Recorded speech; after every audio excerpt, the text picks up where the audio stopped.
Amadeus 91.1. Buenos Aires, Argentina.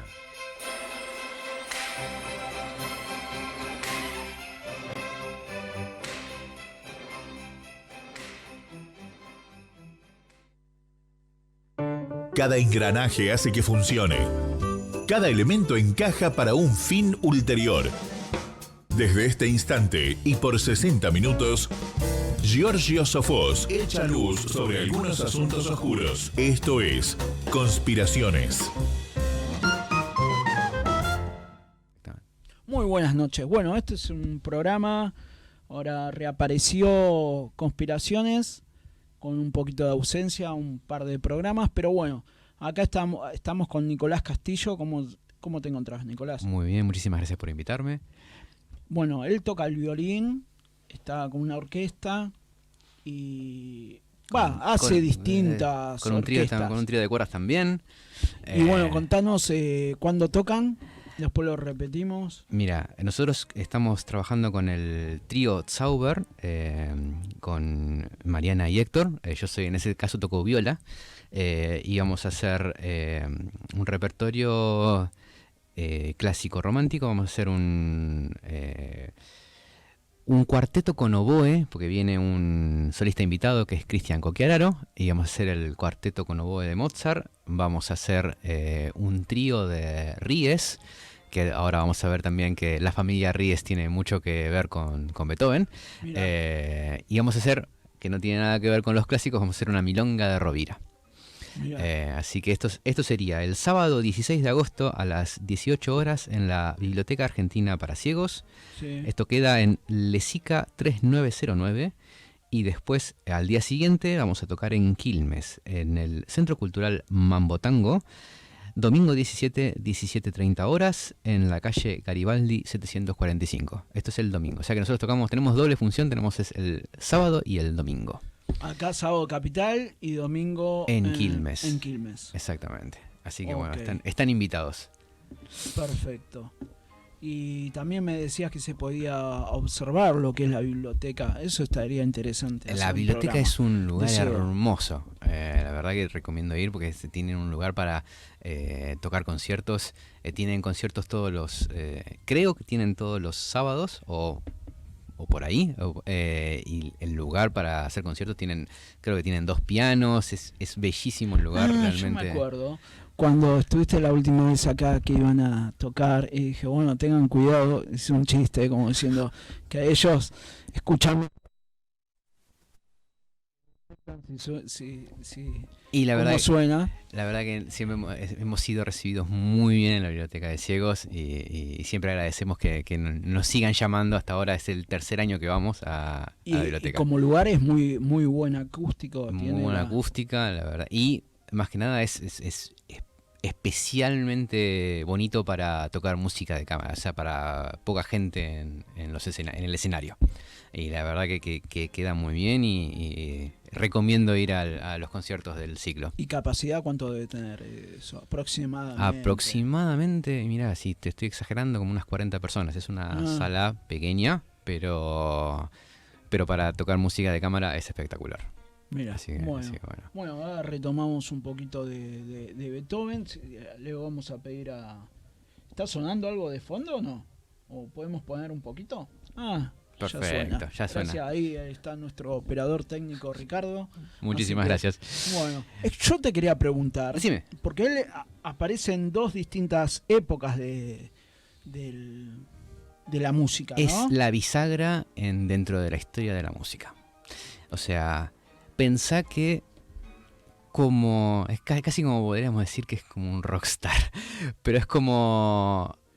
Imagínate en el funeral de Beethoven, cosa que no había pasado hasta ese momento, fue multitudinario, casi 20.000 personas fueron a despedirse de Beethoven. O sea que fue realmente un personaje muy importante, no solo para la época, sino para la historia de la música. O sea, imagínate ahora...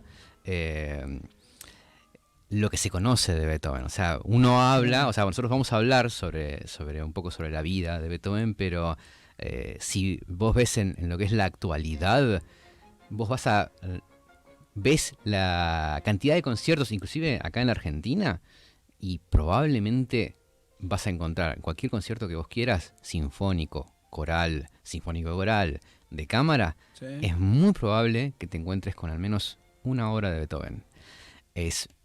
O sea, la importancia que tiene es que, a ver, y no solo las obras más famosas, porque vos, ¿qué decís? ¿Qué obras famosas hay de Beethoven? Porque probablemente uno va a decir la novena, la séptima, la quinta, la tercera, o sea, estoy hablando de las sinfonías, Para ¿no? Elisa, Para sí. Elisa, y ahí ya entramos con piano. Si entramos con piano podemos decir Claro de Luna, Patética, Apasionata, cuartetos. En cuartetos entras como La Gran Fuga, y así es lo impresionante de Beethoven, que pasa con muchos autores, es que tienen una gran cantidad de obras y para todos los estilos y géneros existentes en la época. Bueno, en esa La Gran Fuga, que quizás en su tiempo fue incomprendido, ¿no? Sí, pero ¿Qué se dice, no? la incomprensión del público ya viene desde antes. Por la nobleza, ¿no? Exacto. Pensá que cuando se hizo... La Gran Fuga es la última obra editada de él, aunque en realidad es la anteúltima. Me explico. Él compone... La Gran Fuga es para cuarteto. Él la compuso para un cuarteto extenso de casi 5 movimientos, siendo la última obra editada de él, que es larguísima, casi dura 1 hora ese cuarteto. Pero la reacción con La Gran Fuga no fue la esperada y le sacó esa obra y le puso otro último movimiento. Esa obra, La Gran Fuga, era el último movimiento de ese trío gigantesco. Él la sacó y puso otro movimiento que quizás iba a ser un poco más aceptado. Hay un trío que no me acuerdo, bueno, dentro de la orquesta había un violín, un piano y un Cello. Y un cello, Sí. ¿no? Esos son los tríos con piano. Mira. Ah, Y- vos estás hablando de eso con orquesta. Con orquesta. Ah, ¿no? ese es otro. Que tiene un protagonismo cada uno, ¿no? Es un concierto Porque para... generalmente es violín, con Sí, sí, sí, orquesta, sí, sí. y lo vi que medio raro, son 3. Ese es el triple concierto. Es usual los conciertos para un instrumento. No es tan usual el concierto para 3 instrumentos. distintos. Y menos usual es para 3 instrumentos tan importantes, o sea, el trío con piano más la orquesta. Esa obra es impresionante. Porque además formalmente cada uno tiene que tener su protagonismo y el piano es bastante distinto en lo que es el instrumento, obviamente, con el violín y el cello, y Sí. el equilibrio que... Son 2 cuerdas. ¿Cómo? Sí, Son pero unas cuerdas percutida. Tiene otro tipo de técnica, y lograr ese equilibrio más la orquesta es un tema. una hazaña. O sea, en la antigüedad había conciertos para muchos instrumentos. Desde el barroco se puede ver eso. Pero el hacer una obra con una orquesta completa más 3 instrumentistas, solistas, eso no era tan usual. Y la hazaña es impresionante. Yo tuve la suerte de poder tocar esa obra. Es realmente muy, muy bonita para ir a escucharla en vivo. Entonces nosotros hablábamos de las obras más conocidas de él. O sea, imagínate que inclusive ahora en la actualidad sigue la influencia de Beethoven en la música. Inclusive para la gente que no escucha tanto música clásica, es posible que te pueda llegar a decir cuáles son las obras de Beethoven, reconocer que eso es una obra de Beethoven. Eso es muy interesante. Inclusive hasta los Beatles están influenciados por la obra de Beethoven. Creo que tienen un rock over Beethoven. Inclusive en el último disco tienen Because, que está basado un poco en una sonata de piano de Beethoven. O sea, imagínate que inclusive ahora, bueno, sin ir más lejos, la serie El Chavo del Ocho el inicio es la famosa marcha turca de Beethoven, que es la cortina musical del Chavo del Ocho. O sea que yo desde la infancia vengo escuchando, o sea, inclusive en la tele van pasando música de Beethoven. Eso es impresionante, la potencia que tiene.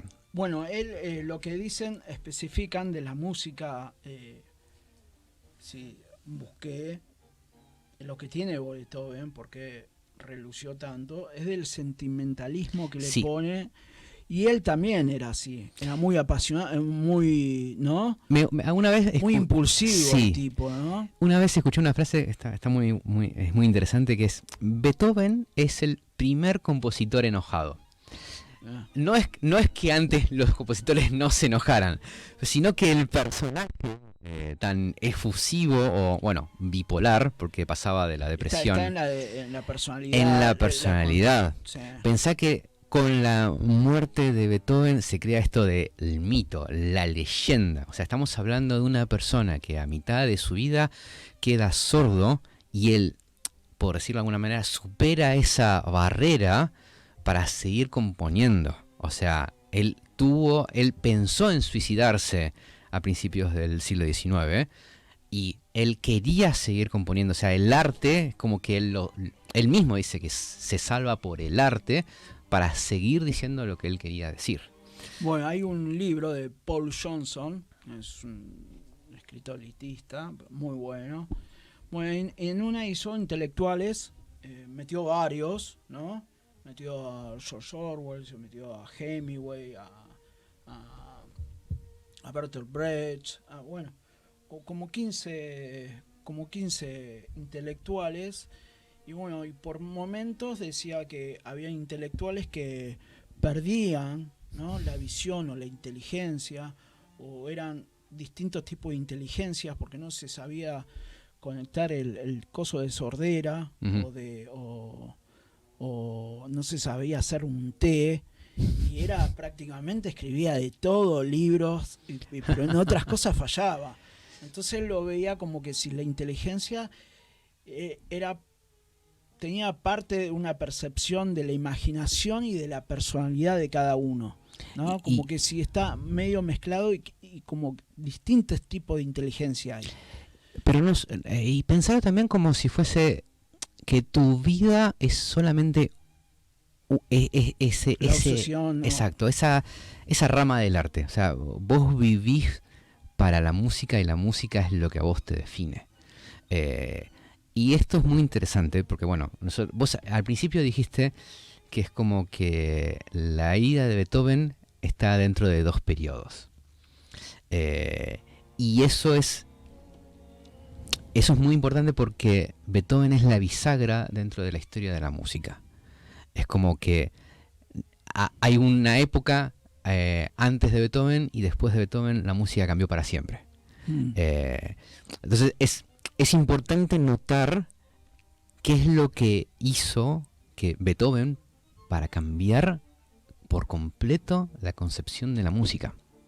Entonces, para eso tenemos que también ver qué es lo que pasaba antes. Porque antes de Beethoven, o sea, nosotros tenemos la bisagra entre lo que es el clasicismo y el romanticismo. ¿Pero qué es el clasicismo? Entonces, y siendo Beethoven también un compositor clásico. O sea, nosotros nació en 1770. 1770. Y se conoce que la primera época de Beethoven es la considerada clásica, pero más que clásico corresponde a lo que se llama la Escuela de Viena. La Escuela de Viena son los tres compositores más sobresalientes de este periodo, que son Haydn, Mozart y el mismo Beethoven. Hay más, como Carl Philipp Emanuel Bach, que es el hijo de Bach, del conocido compositor. Bueno, él fallece en Viena. Él fallece en Viena. O sea, una vez que se va él nace en Bonn, una vez que se muda de Bonn y va a Viena, él no vuelve más a Bonn y muere en esa ciudad. Y la Escuela de Viena no es una escuela, o sea, no había una asociación de compositores como lo que pasó después, que se llamó la Segunda Escuela de Viena, que es el siglo XX. Que ese es otro periodo de la historia muy interesante para ver lo que pasó en Alemania en el siglo XX. Pero la primera escuela de Viena es ¿cómo se llama? Lo que pasaba con estos tres compositores, Haydn, Mozart y Beethoven. Lo que tenemos en el clasicismo es esto de el equilibrio que sucede con lo que venía con la Ilustración, el periodo de la Ilustración, que es el razonamiento por sobre todas las cosas, la búsqueda de equilibrio. No había lugar para lo que es el compositor o el sentimentalismo, pero también los compositores vivían gracias a que tenían un mecenas, que en la aristocracia no había un tocadisco, no había CD, no había nada. Tenés al músico al que vos le pagás, y mientras tomás el cafecito con tus amigos, tenés a los músicos que están tocando y te están ¿cómo se llama? Entreteniendo. O sea, el músico era el objetivo del músico era entretener a su mecenas. Entonces, esa búsqueda no existía. Vos tenías tu trabajo y tenías que entretener al aristócrata que te está contratando, al cual trabajas. Imagínate que Haydn, en el caso de Haydn, él vivió con la familia Esterházy, que es una familia noble, y él componía y tenía su, ¿cómo decirlo?, su empleador, y tenía que componer todos los días, y hacía era el entretenimiento de lo que su empleador quisiera en ese momento. O sea, imagínate que Haydn, los caprichos exacto, no existía lo que después vino con el sentimentalismo, la efusividad que hay en Beethoven. Entonces, lo mismo pasa con Mozart. O sea, hay expresiones, no es que no la había. El tema fue que surgió, uno de los puntos de inflexión en el arte fue la aparición de esta obra de teatro que se llama Tormenta y Pasión. No sé si alguna vez escuchaste eso. La escuché, pero no recuerdo ahora esta... Tormenta y Pasión fue una obra de teatro Sí. basada tomando prestado muchas cosas de Shakespeare, en donde empieza a alejarse de las ideas de la Ilustración.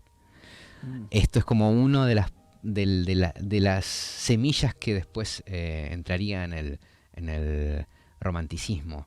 Esto lo toma un escritor famoso que se llama Goethe, que lo que hace fue asentar estas ideas en una de sus novelas más famosas, que es Werther.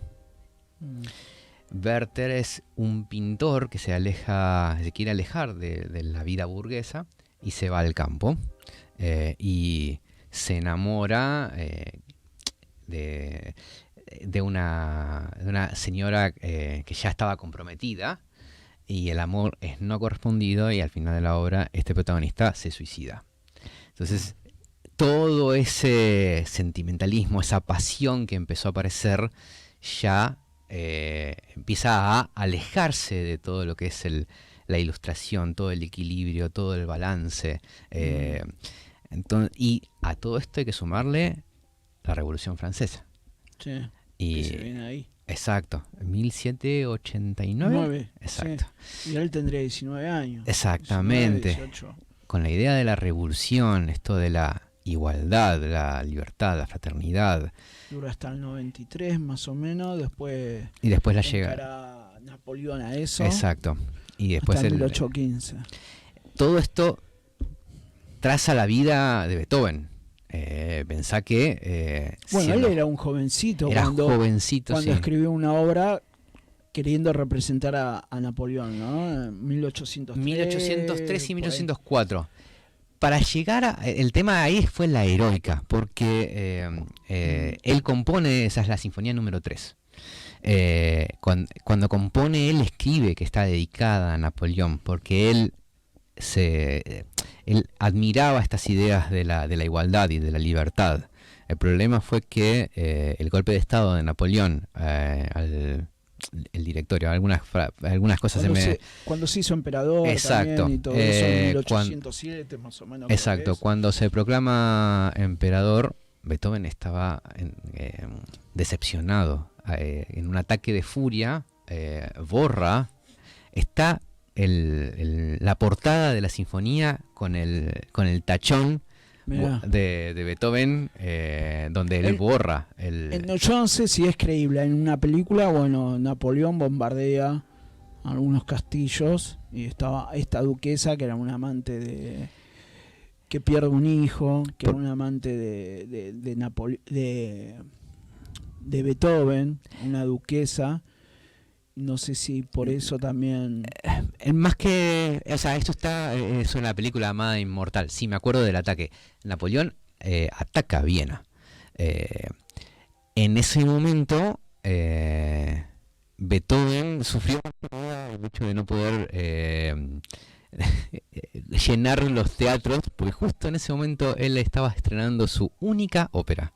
Bueno, en esos momentos, bueno, hay un poder gigantesco que son las bancas en Viena, ¿no? Y se posesionan bueno, los Rothschild también, y bueno, los Rothschild lo tienen declarado, tienen 7 razones espectaculares, todo intereses contra Napoleón. El contrabando, $1 millón, y ahí empiezan todo un listado, ¿viste? 7 razones por el cual no lo quieren. Lo odiaban, apoyan a Wellington, después en 1809 cuando ataca a España, se alía España con Inglaterra, después también a Metternich, apoyan a Metternich, que después de Napoleón es como un restaurador de Europa, y Metternich también tuvo algo, según en la película, que por la tendencia del hijo, lo quiso comprar, como diciendo, no, pero me puedes apoyar en este juicio, qué sé yo, y yo te apoyo en otro lado, que nunca, siempre prometía y nunca hacía sus cosas, Beethoven. Pero bueno, retomemos. No, justo estaba viendo que lo que pasó, que él amado y odiado. Exacto. Pero no solo en su personaje en el que se conoce al final de su vida, sino pensá que él era conocido como un rebelde donde se llevaba mal con todo el mundo, pero ya desde el principio. Pensá que cuando empezó a estudiar, tenía sus profesores, pero cuando empezó a estudiar con Haydn, porque Haydn fue su maestro, no se llevaba bien con él. En realidad no se llevaba bien con ningún compositor que le enseñara. Por eso también los profesores como que ya no le terminaban dando mucha importancia a Beethoven, porque también conoció a Mozart. Haydn, Mozart y Beethoven, por más que haya una gran diferencia en su música, han coincidido en los años. Mozart y Haydn se llevaban muy bien, Beethoven no. Y también eso es un poco de la rebeldía que se ve también en su música. Pensá que en la época clásica, todo esto, el tema de la composición era algo más como reglas. La educación en lo que es la composición es como las frases tienen que ser de tal manera. Tienen que ser equilibradas, tienen que ser de igual duración, tienen que ir de A a B, de B a A, y no hay otras opciones. O sea, quizás hay pequeñas excepciones, pero las reglas siguen siendo las mismas. Entonces pensá que con todo este tema de la tormenta y pasión, revolución, y todo esto, la idea de tener una identidad propia y no estar haciendo música para alguien, sino que vos te ponés en ese lugar como compositor y querés dar una idea, es algo que surge con Beethoven y donde eso se lo ve desde un principio.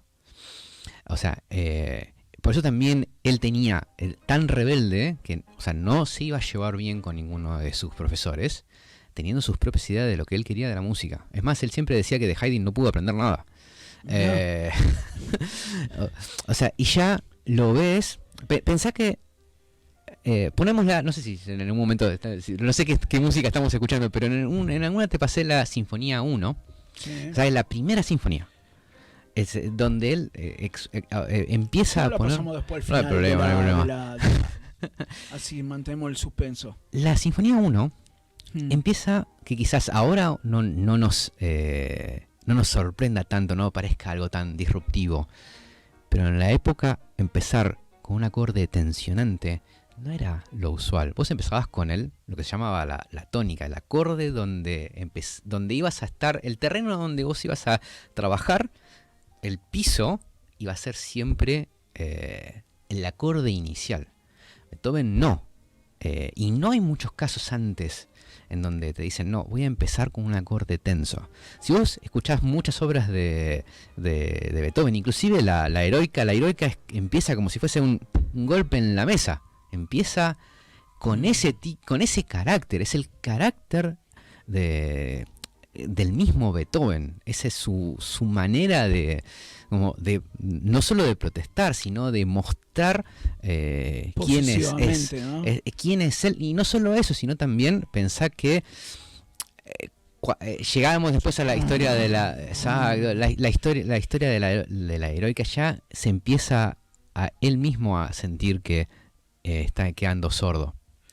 Entonces son pequeñas cosas que van cambiando lo que hasta ese momento no se había cambiado. ¿Tiene algo de eso también Requiem Mozart? ¿O no? Mira, el Requiem de Mozart primero es una obra sacra. Y generalmente lo que es música para iglesia, generalmente el estilo siempre es anterior a lo que se escuchaba en ese momento. Si vos estás en una época, generalmente lo que se componía para la iglesia era como una época anterior, como que siempre la iglesia iba atrás históricamente en lo que es la música. Esto es para decirte que lo que hace Mozart es más como una obra cuasi barroca, o sea, una obra de un estilo incluso anterior. Por eso es muy profunda el Requiem de Mozart, además es su última obra, pero el estilo es más de un estilo, podríamos decir, a lo Händel. Pero bueno, eso también es interesante, porque pensá que Beethoven también coincidió para los últimos años de Mozart, y más que eso, las obras de Beethoven no son muy alejadas de las obras de Mozart en cuestiones de años. O sea, pensá que la heroica fueron, ponele 2 décadas después de la pequeña sonata nocturna de Mozart. O sea, una música muy alegre. Sí, y eso tiene mucho que ver cuando van viajando y van haciendo conciertos también. En una película de Mozart se encuentra con varios de distintos lados y bueno, podemos hacer esto. No, yo prefiero que que cante en alemán, no en italiano, no este estilo, ¿no? Eso se ve. Que si hay una confrontación en eso, ¿no? Es que de estilos. Ya Mozart seguía teniendo la tendencia de tenía que componer música para la aristocracia. Entonces también había reglas. Pensá que, justamente hablando del barroco, en el barroco vos tenés una explosión de voces. Tenés 3, 4 voces muy independientes entre sí, juntas, luchando por la supremacía, a ver cuál es la voz que va a sobresalir. En el clasicismo no. En el clasicismo era solo una melodía, e inclusive en los tratados de las composiciones de la música galante, lo importante es la melodía, es la simpleza casi hasta extrema. Entonces, Mozart, para las últimas obras que se quiere alejar un poco, que quiere empezar a poner más lo que se llama contrapunto, que es la conexión entre las voces, recién está como en las últimas obras más asentado y él se siente la libertad para hacerlo. Pero, o sea, pensar que cómo cambia de a poco. Por eso yo te digo, Beethoven podrá haber sido el que más llevó la idea de la expresión del propio artista, pero es algo que ya también venía en Mozart e inclusive en Haydn. Por más que Haydn no se llevara bien con Beethoven, él tenía una gran cantidad de obras y de a poco él ponía algo de él mismo, algo más expresivo. Inclusive yo con el trío hemos hecho obras de Haydn, que ponerle que él hizo 200 tríos. Y solo 2 son en lo que llama el modo menor, como el modo más triste, que no es tan alegre como el modo mayor. O sea que Beethoven no es que surge él mismo así para ser el personaje con más sentimentalismo o búsqueda de un mensaje personal. No, ya desde antes empezaba de a poco a querer tener esa idea. Entonces es muy interesante ver cómo ya desde el principio, ya desde la Sinfonía 1, él quiere alejarse un poco de todas estas convenciones, y es acá donde entramos en esta idea de la primera etapa de Beethoven, que es la clásica, que es desde sus primeras obras hasta la heroica. La heroica es la obra bisagra, es donde inicia el romanticismo. O sea, es de tal importancia la heroica que bueno, obviamente en la época sonaba como, inclusive es larguísima, entonces para la época sonaba como, esto no es interminable. Hay frases del que llama del estreno del concierto, en donde inclusive dice, quiero pagar una moneda más para que termine esta obra. O sea, ya el primer movimiento de la heroica es mayor que la mayoría de las sinfonías de Mozart. O sea, una sinfonía de Mozart podía durar lo que dura el primer movimiento de la heroica. Que tiene 3 movimientos la heroica. 4.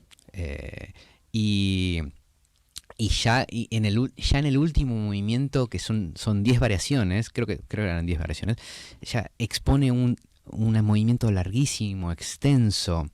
Pero solo estamos hablando ahora de la forma. O sea, ya como te había dicho al principio, es explosiva esa sinfonía, y donde ya empezás a ver esto de la idea de que el compositor está queriendo decir, no está haciendo música para la aristocracia o para el clero, simplemente está exponiendo lo que siente. Y en ese momento, que esto era 1804, ya viene con la idea que venía de la Revolución Francesa, y además la idea de Tormenta y Pasión puesto en la música, y es donde con la heroica hacemos la obra bisagra, en donde ya la cosa no es igual, ya el mundo cambió, y entraríamos ahí en el segundo periodo de Beethoven. O sea, y eso hablando simplemente de lo que fue esa obra en ese momento, que muchos ya la consideraban como una obra extraordinaria, pero no tenía el apoyo del público. Imagínate que en ese concierto, en ese estreno, se estrenó con otra sinfonía. O sea, fueron 2 sinfonías en ese estreno. La primera sinfonía que se tocó, de un compositor que ya nadie recuerda, y en ese momento fue más importante, mejor recibida que la heroica. O sea, el compositor llamado Anton Eber estrenó con Beethoven su sinfonía, y ahora no se recuerda la sinfonía de Eber, pero sí se recuerda la de Beethoven, y en esa época fue al revés. La de Eber fue mejor recibida que la de Beethoven. Esas son cosas que suceden, pues también él como que su ímpetu, lo que él ponía en las obras, iba en choque en lo que son las tradiciones. O sea, inclusive en sus primeras obras, la sonata 14 de piano, llamada Claro de Luna, que dicho sea de paso, Beethoven jamás le puso Claro de Luna a esa sonata. Claro de Luna se la han puesto después de su fallecimiento. Él no pensó en ese título. La obra se llama Sonata para piano número 14, opus 27, número 2, cuasi una fantasía. El tema de la cuasi una fantasía es como él mismo alejándose de las tradiciones y queriendo hacer otra cosa, casi como como que distinto a lo que venía. Todo es así en Beethoven. Entonces fue todo marketing, podríamos decir. Es que lo que yo te acabo de decir, eso también es interesante en lo que son los nombres, porque Claro de Luna, Se olvida, ¿no? La gente común, ¿no? pero es una de las obras más conocidas y ahora todos los conocen como Claro de Luna, como para Elisa, Sí. en realidad se llamaba para Teresa. Ah, Aunque también corresponde a lo que es el mito en Beethoven. Hay muchos misterios que no están resueltos, como el mismo de la amada inmortal. claro, ¿quién era la amante? ¿Quién era la amada inmortal? Hay libros enteros hablando de quién podría haber sido, pero son parte de lo que es el misterio en Beethoven. Sí. Inclusive con el tema de la sordera. No hay una respuesta clara a por qué se quedó sordo. Su muerte fue por una cirrosis hepática. Y se supo que en estudios posteriores tenía una gran concentración de plomo en sangre. Pero la realidad es que nada es muy conclusivo para saber cuál era la causa por la cual él se quedó sordo. No recuerdo ahora el nombre de la enfermedad, pero es como que una de las sospechas es que los huesos de los oídos, los huesillos del oído empezaron a endurecerse. Pero tampoco es conclusivo. Él se tomó todas los previos a hacer conclusiones, buscó salidas para poder seguir interpretando, ¿no? De poder tratar de escuchar, ¿no? Porque quizás venía todo el proceso que estaba perdiendo, ¿no? Entonces, pues, parecía que se ponía distintos aparatos, Exacto, están para verlos. Pero después le hicieron que no retomé últimamente, pero le habían hecho un aparato especial que él podía escuchar las vibraciones, pero era muy especial también ese aparato, ¿no? Sí, inclusive creo una que... especie de órgano. Exacto, inclusive él intentó tener ciertos anexos al piano para inclusive poder escuchar las vibraciones por el piso. Pero finalmente nada de eso terminó sirviendo. Y pensá en esto como el héroe romántico, en el sentido de que es una persona que tuvo que superar su sordera y solo él mismo, o sea, su mente es la que pudo superar esa dificultad. O sea, porque podría haber tenido muchas técnicas como para poder seguir componiendo. En principio, Beethoven tendría el oído absoluto. O sea que es como si él pudiera ver el sonido en su mente. Es como si yo te dijera que vos te dijera la palabra azul y no hace falta que vos sepas cómo es el azul, vos lo ves en tu mente. Entonces, no solo eso, sino que él sabiendo cada color de las notas, por decirlo entre comillas, él podía hacer pinturas. Esto es difícil también porque la interpretación o la interpretación o la forma de poder asimilarlo, ¿no? Porque vos me podés hablar, lo voy a poner de una forma figurativa, ¿no? Descriptiva, las notas. Vos agarrás tus notas, yo veo unos símbolos ahí, loquitos que se ponen ahí, pero vos lo lees y ya te armoniza todo, ¿no? Lo que estás leyendo, ya sabés cómo suena, ¿no? Y si es... A ver, la música... Lo armonioso, que si es marchoso, si está bueno, no está bueno. Lo más fácil para entenderlo es pensar que es un lenguaje, o sea, como si fuese un idioma. Es como si fuera el ciego, ¿no? Que vos tocas la hoja y él ya sabe que lo que dice, que para nosotros el tacto, olvídate, son agujeritos, además, ¿no? Pero te lo pongo más hablando sobre mí, más personal. O sea, yo no tengo oído absoluto, pero yo puedo leer la partitura y saber más o menos cómo suena. Entonces yo veo las relaciones entre las notas, veo ese lenguaje y más o menos entender de qué se trata. Una persona con oído absoluto escucha la música y puede llegar a ver la partitura en su cabeza. O sea, es distinto. He visto casos en donde ya solo con una audición pueden sentarse al piano y viendo la partitura en su cabeza lo pueden reproducir. Eso es más extremo. En mi caso yo escucho más con un oído relativo. Yo hago relaciones, vínculos entre los sonidos. Escucho, vinculo dónde van y yo mismo hago mi propio idioma, por decirlo de alguna manera, y sé que es mi propia interpretación de eso. Pero hay gente que escucha con el oído absoluto y donde puede ver la partitura en su cabeza. Sí. Entonces, a eso, imagínate, por eso te digo, te lo mostraba con colores. Son como genios de... Sí, es como... yo veo una... Hay gente que te hace un partido de ajedrez sin estar mirando. Exacto, el ajedrez ciego, sí. El ajedrez. Y el tipo, y tenés que saber las piezas comidas y todo, en qué posición que está, esto, el otro, el ataque, todo sin ver el tablero. Pero eso es más fácil siempre pensarlo como si fuese un idioma. O sea, aprendes un idioma y dependiendo de cómo sepas ese idioma, es como si aprendieras otro idioma que no sea el castellano. Entonces, aprendiendo y con la práctica... vos mismo vas reconociendo ciertas cosas de lo que es el sonido. Por eso el mérito de Beethoven también ayudó al mito, al decir que no solo él superó esta barrera, sino que compuso una de las obras consideradas la obra más reconocida o la que él quiso unir a la humanidad, que es la novena. Hablando sobre la fraternidad, o sea, teniendo una obra que aún ahora, si vos vas, es más que probable que en la sala de conciertos, al menos una vez por año, sepas que acá en Buenos Aires se va a hacer la novena de Beethoven. O sea, tal es la importancia de esa obra en la historia que aún así se sigue interpretando. Y no sucede con muchas obras, no sucede ni con muchos compositores. La fraternidad.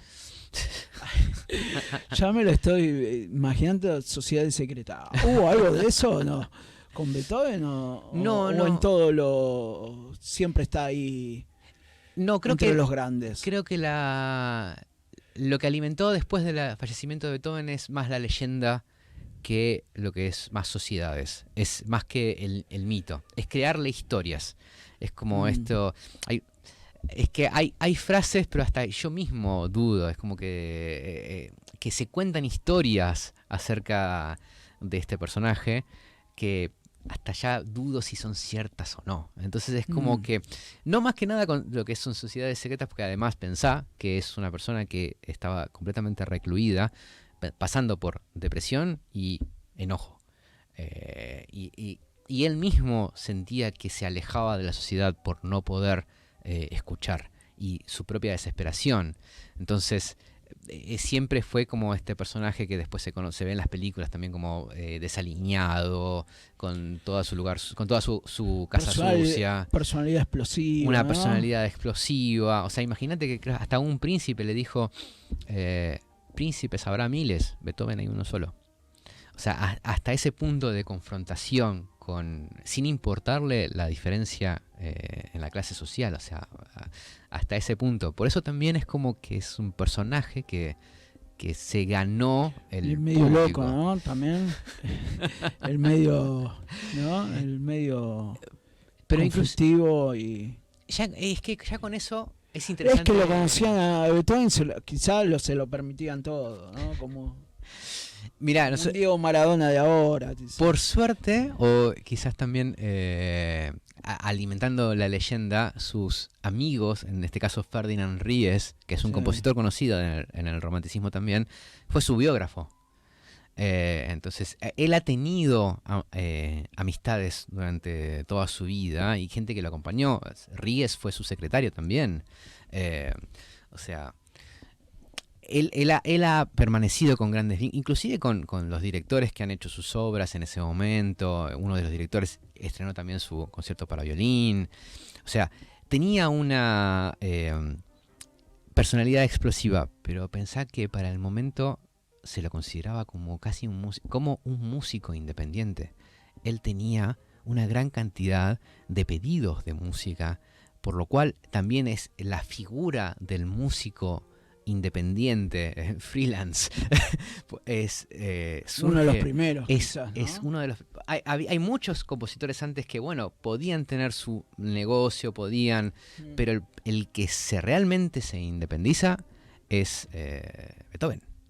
Entonces, o sea, también eso alimentó la idea del músico que puede vivir diciendo, expresando su arte o su mensaje. Tenemos los últimos 5 minutos, un poquito más, quizás. Decime, ¿cómo querés concluir esto? Porque bueno, fuimos...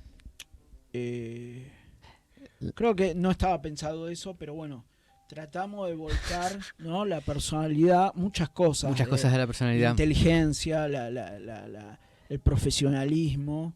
Sí, hemos un poco saltado, pero la idea en principio era... Cómo él interpreta la Exacto. música, faltándole una cualidad y qué tan difícil es crear, ¿no? Exacto.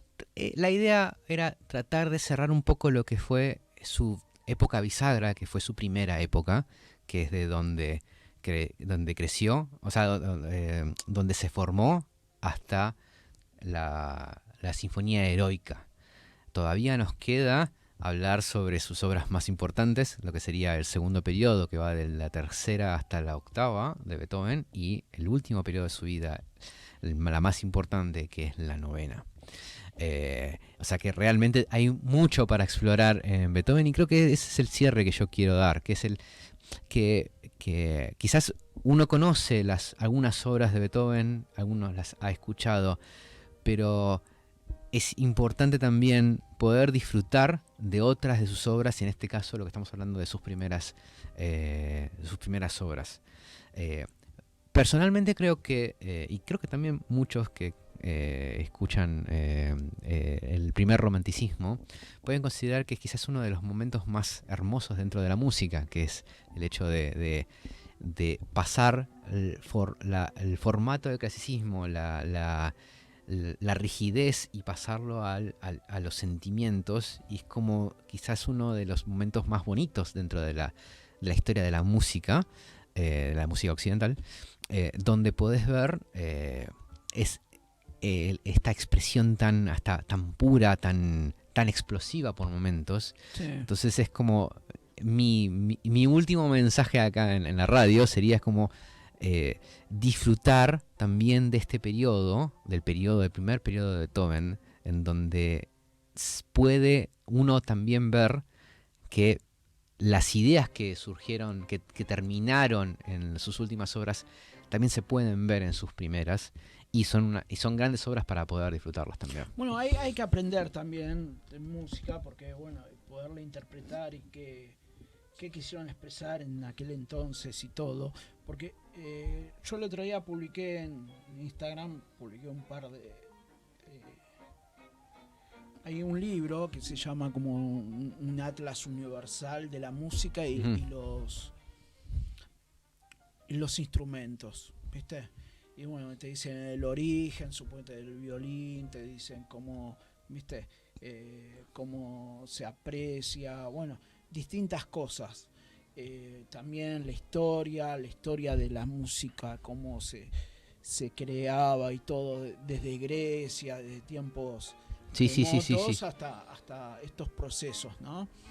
Y está muy bueno también porque a medida que va pasando la historia, biográficamente, ¿no? Cronológicamente, va desarrollándose de distintas formas y así creando. Bueno, el violín, dice que nadie sabe quién creó el violín, quién inventó el violín. Se encontraron de 3 cuerdas, qué sé yo, y bueno, hubo uno que lo hizo más famoso, que lo hizo más en producción y todo. Pero bueno, viene toda una historia muy creativa, y bueno, pues está bueno poderla desarrollar y interpretarla, ¿no? Porque ahí te vas dando cuenta cómo nace la música. Es que sí, y el hecho de también de interpretar estas obras es como que, bueno, por ejemplo, tenés obras que te pueden, como en la sexta de Beethoven, que se llama La Pastoral, donde él mismo escribe qué animales son los que están apareciendo. Pero también uno puede superar esa etapa y ver realmente qué es lo que quiere decir Beethoven con la música. O sea, lo interesante de la música es superar la etapa de tocarlo y ver cuál es la expresión del compositor detrás, para poder uno también expresarlo en el público. Bueno, muchas veces, bueno, creo que lo vi en una de estas películas. Vos escuchas la música y bueno, uno es tratar de imaginar la música que quiere decir. Y capaz te rompe todo el eslogan porque vos te imaginas cualquier cosa y él te dice, bueno, se quiso levantar una mina, ¿no? Beethoven se quiso levantar una mina y transcurrió esto. Y bueno, te descoloca, ¿no? Pero bueno, tratá de más o menos ubicar. Exacto. Andá a saber lo que pasa por la cabeza de él. Pero siempre la música habla por sí sola. Eso es lo que siempre hay que entender. La música, cuando uno lo expresa, es el escrito, como si fuese una historia, lo que termina por llegar al público. Bueno, y decime algún lugar de sitio que te pueden ubicar o algo. ¿Tenés algo? En Instagram nos pueden encontrar como Trío Sauber. Ya se los digo. Trío-Sauber nos encuentran en Instagram y ahí es donde van a ver las fechas de nuestros conciertos. Bueno, muchísimas gracias. Muchísimas gracias a vos. Acá. Y bueno, muchas gracias ahí el operador técnico Ricardo. Nos vemos hasta la semana que viene. Bye.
Ha llegado el final, pero a estar atentos, porque detrás de cada asunto aparentemente inocente hay un motivo oculto.